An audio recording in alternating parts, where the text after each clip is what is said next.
seperti depresi.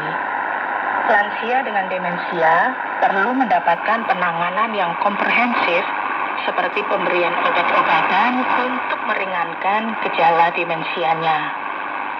Lansia yang mengalami demensia juga perlu menjalani pola makan bergizi seimbang.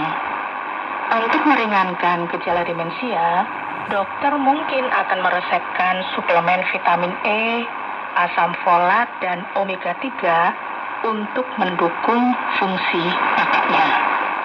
Selain obat-obatan, demensia juga perlu ditangani dengan psikoterapi, terapi okupasi, dan terapi stimulasi kognitif atau senam otak.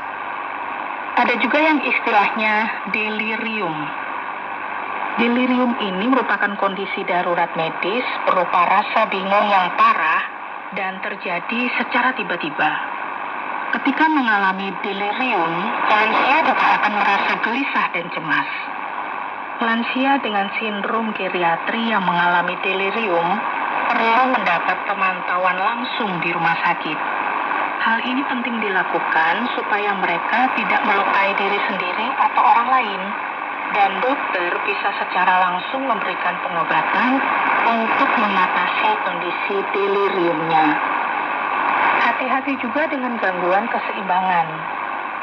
Seiring memasuki usia tua, kekuatan fisik pun semakin melemah. Hal ini bisa membuat lansia sulit mempertahankan posisi dan keseimbangan tubuh. Selain itu, lansia juga sering mengalami penurunan kualitas penglihatan. Hal ini bisa membuat para lansia dengan sindrom geriatri mudah terjatuh dan mengalami cedera atau terluka. Risiko cedera pada lansia juga bisa meningkat kalau mereka berjalan di jalan yang tidak rata atau saat penerangan jalan kurang memadai. Cedera akibat terjatuh ini bahkan bisa menyebabkan lansia mengalami patah tulang. Penanganan untuk lansia dengan sindrom geriatri yang sering terjatuh perlu dipastikan bahwa lingkungan tempat tinggal atau rumah bagi lansia itu aman dan punya fasilitas yang baik supaya tidak berpotensi menyebabkan cedera. Osteoporosis juga patut diwaspadai. Osteoporosis ditandai dengan pengeroposan tulang yang umum terjadi pada lansia, khususnya wanita usia lanjut. Kondisi ini terjadi ketika kemampuan tubuh untuk memperbaiki dan memperkuat jaringan tulang semakin menurun karena faktor penuaan. Oleh karena itu, para lansia perlu menjalani pemeriksaan kesehatan secara rutin, termasuk pemeriksaan tulang. Osteoporosis pada lansia bisa diatasi dengan meningkatkan asupan kalsium dan vitamin D, serta pengobatan dari dokter. Aktivitas fisik seperti latihan kekuatan, senam lansia, dan senam osteoporosis juga penting untuk menjaga kesehatan tulang. Keluarga atau orang yang merawat lansia penderita osteoporosis juga perlu menjaga dan memantau saat lansia beraktivitas untuk meminimalkan risiko terjatuh atau cedera.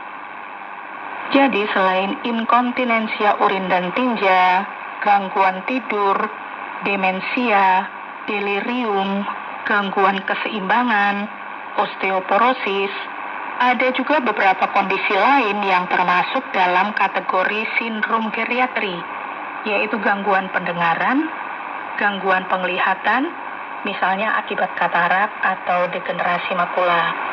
Ada juga daya tahan tubuh yang melemah, malnutrisi dan gangguan makan, sulit atau tidak bisa bergerak, kelainan fungsi organ seperti ginjal dan liver. Mari pahami bersama, karena kondisi tubuhnya yang sudah melemah akibat penuaan atau adanya penyakit penyerta, lansia rentan terkena sindrom geriatri yang terdiri dari berbagai masalah kesehatan yang sudah kita dengar bersama tadi.